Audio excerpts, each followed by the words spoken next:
Good morning students, कैसे हो मेरे प्यारे दोस्तों। तो आज हम लोग बहुत ही बेहतरीन टॉपिक में जाने वाला है दोस्तों, जिसका नाम है मोमेंटम ऑफ इनर्शिया। आपको लगे सर ये मोमेंटम इनर्शिया आपने प्रीवियस लेक्चर में अलग अलग शेप के लिए फॉर्मूला तो सिखा दिए, इस सही मायने में मोमेंटम ऑफ इनर्शिया होता क्या है, तो उसको समझने के लिए दोस्तों आपको एक एक्सिस दिख रही है। दिस इज फिक्स एक्सिस, यानी ये एक्सिस बहुत ही फिक्स है। अब क्या हो रहा है कि इस पे मैंने एक परपेंडिकुलर प्लेन रख दिया, एक रिंग रख दी, रिंग नहीं दोस्तों डिस्क रख दी है, उसको मैं रोटेट कर रहा हूं। इसका मतलब दोस्तों यहां पे एक पार्टिकल m1 है, दूसरा पार्टिकल m2 है ना, ऐसे ये वाला n नंबर का पार्टिकल है। ये हर एक चीज घूमती जाएगी, रोटेट होती जाएगी। मेरे को ये देखना है मास और इसकी रेडियस। तो मैं एक काम करता हूं, हर एक का mass m1, m2, m3 up to suppose n number of particle इसके अंदर है, तो उसका टोटल mn तक चला जाएगा। बिल्कुल वैसे सेंटर से उसकी रेडियस रिस्पेक्टिवली m1 का डिस्टेंस कितना है r1, m2 का डिस्टेंस कितना है r2, अब टू इसका डिस्टेंस क्या हो जाएगा rn। यानी मेरे पास बहुत ही बढ़िया चीज आ गई, हर एक पार्टिकल का मैंने मास देख लिया, हर एक पार्टिकल का मैंने रेडियस देख लिया। दोस्तों अब जैसे ही हम उसको रोटेट करने जाए तो राइट हैंड थंब रूल के हिसाब से ये ऐसे घूमेगा, तो दोस्तों ओमेगा आ जाएगी। अब याद रखो ये पार्टिकल है तो ये मेरी प्लेट है, सारे पार्टिकल ऐसे मूव करके सबकी ओमेगा ऊपर आएगी। इसका मतलब ये हुआ कि सर आप ओमेगा 1 ओमेगा 2 की जगह अकेला ओमेगा लिखो, क्योंकि ओमेगा चेंज नहीं होगा। रिपीट, ओमेगा चेंज नहीं होगा, उसका ओमेगा कांस्टेंट रहेगा। अब बात आ रही है उसकी अंदर वाली बात, सर आपने हमें काइनेटिक एनर्जी का फॉर्मूला सिखाया था कि is equal to half M V square. ये सुनो, अब यहां पे क्या हो रहा है, हाफ एम, दोस्तों आई नंबर ऑफ पार्टिकल है तो एम आई लिख दिया। आप सब जानते हो v is equal to R omega. याद आया दोस्तों, बहुत ही बेहतरीन फॉर्मूला जो हमने प्रीवियस लेक्चर में डिस्कस करवाया था, v is equal to R omega, उसका होल स्क्वायर। तो यहां भी मैंने दोस्तों आई लिख दिया, मैंने ओमेगा 1 ओमेगा 2 नहीं लिखा, रिपीट करता हूं क्योंकि ओमेगा कांस्टेंट है। अब इसका स्क्वायर देखो क्या होने वाला है। काइनेटिक एनर्जी को मैं कैसे रिप्रेजेंट करता हूं, यानी काइनेटिक एनर्जी की हाफ एम आई, ये दोस्तों are I square into omega square. अब क्या हुआ, kinetic energy half omega square bracket, ध्यान से देखना दोस्तों, ओमेगा स्क्वायर को बाहर निकाल दिया, M I R I square अंदर लिख दिया।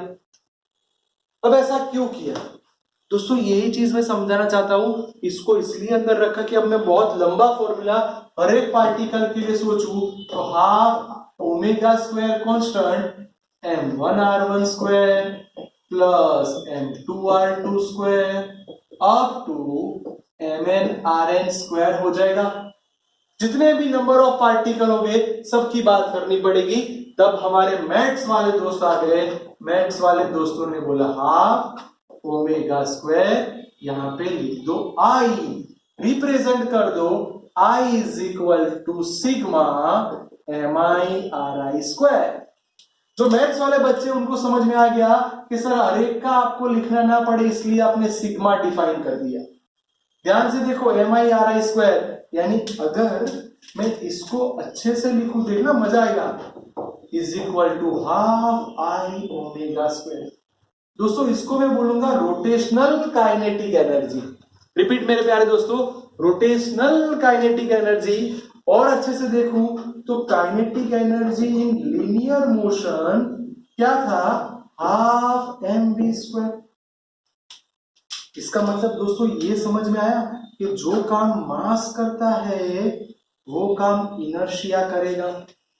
यस, यानी जो काम लीनियर मोशन के अंदर मास कर रहा है वो यहां पे इनर्शिया करेगा।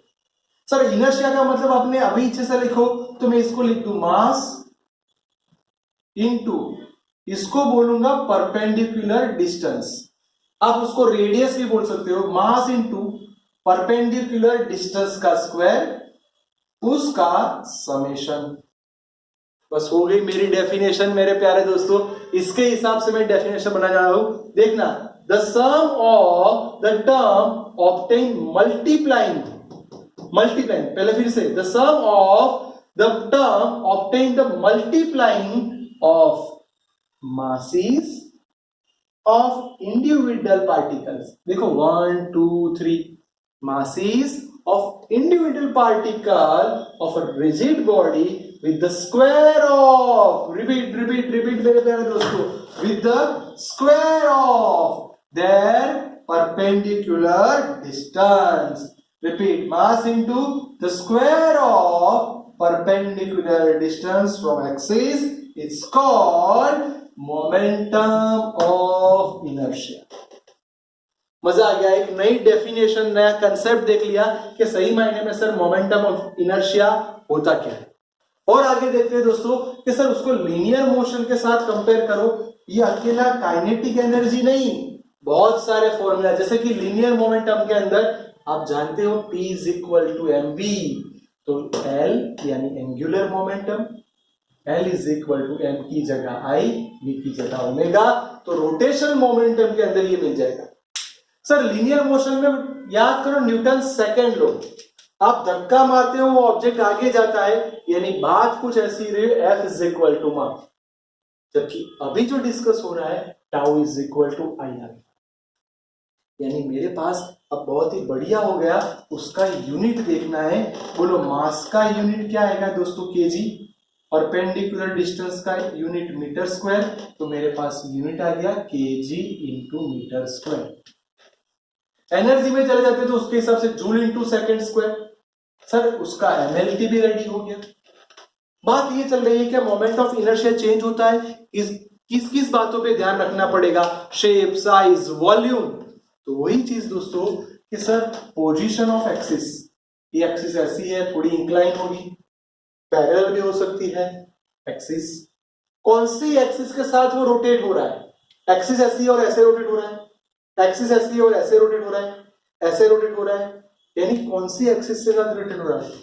शेप, सिलेंडर है, डिस्क है, रॉड है, होलोस्फीयर है। साइज, छोटी साइज है, बड़ा साइज है, क्योंकि रेडियस पे डिपेंडेंट है, रेडियस यानी परपेंडिकुलर डिस्टेंस, रेडियस बढ़ेगा इनर्शिया बढ़ेगा। वॉल्यूम, सर सीधी सी बात है, रेडियस है तो वॉल्यूम आ ही जाएगा, v is equal to 4/3 pi R cube, तो वॉल्यूम ही चाहिए।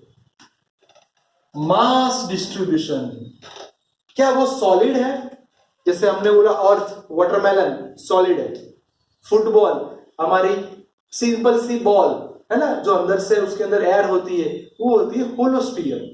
तो देखना पड़ेगा कि मास डिस्ट्रीब्यूशन किस हिसाब से हो रहा है।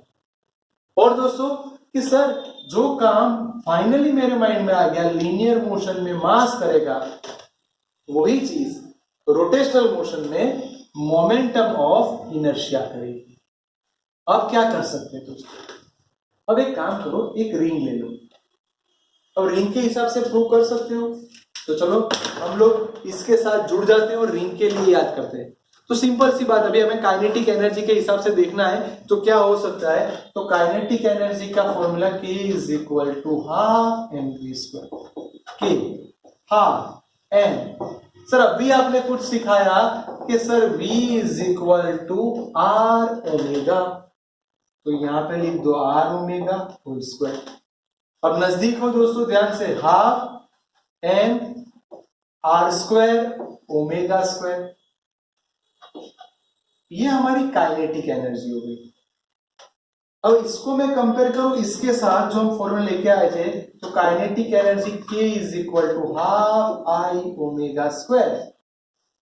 क्या हुआ मेरे प्यारे दोस्तों, आप देख सकते हो आपके पास यहाँ पे I है, यहाँ पे mr स्क्वायर, बाकी सारी चीज कांस्टेंट है, इसलिए मैं ऐसा बोल सकता हूं रिंग जो परपेंडिकुलर एक्सिस पे घूमती है उसके लिए I is equal to mr square. आपने प्रीवियस वीडियो देखा है, अलग अलग शेप के लिए इन्हें सारी चीजें आपको सिखाएंगे।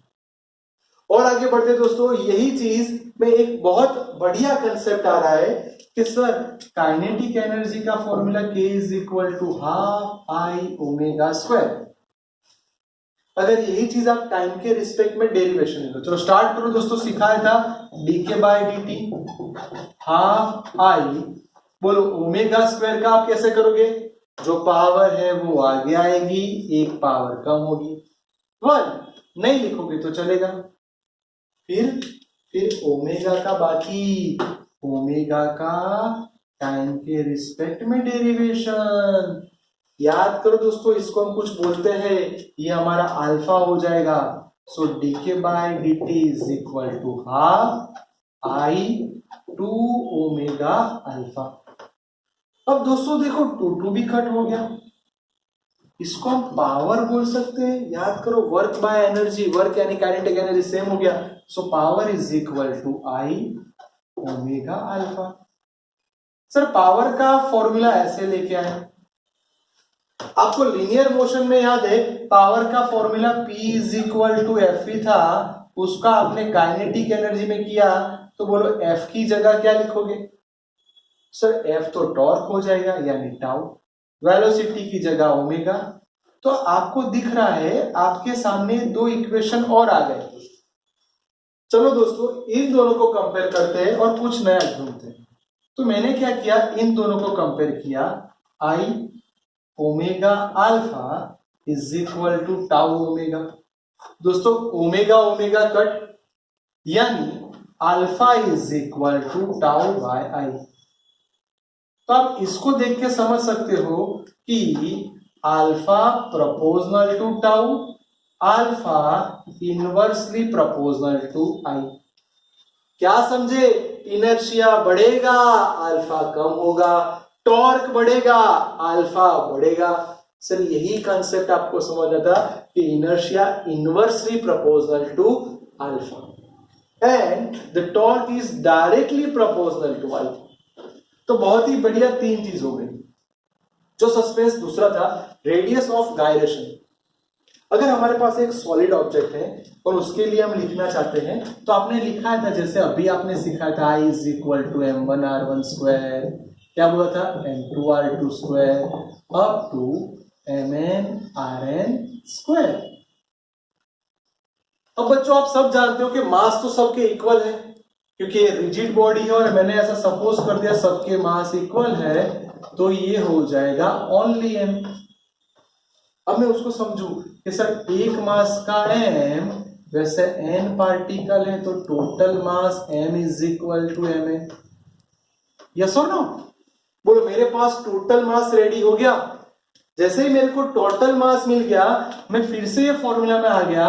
दोस्तों इन सब में से मैं m सोचू तो मैं m कॉमन निकाल लू, क्या लिखेंगे r1 square r2 square up to rn square. क्यों अलग मार्कर से लिखा? आप देख सकते हो कि मेरे को mn लाना था, तो मैंने मैथ्स के हिसाब से यही फॉर्मूला फिर से लिख दिया, r1 square r2 square up to rn square.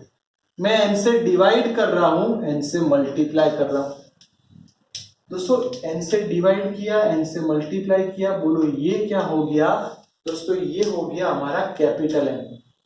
So I is equal to capital M r1 square r2 square up to rn square by n।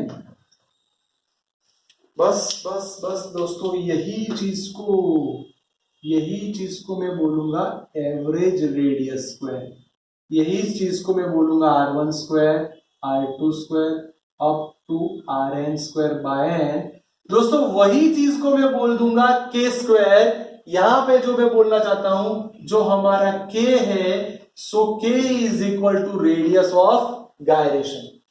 दोस्तों रिपीट कर दो, k is equal to radius of gyration. तो दोस्तों आपको इसलिए यहां पे लेके आ रहा हूं, तो आपका फॉर्मूला हो जाएगा I is equal to nk square.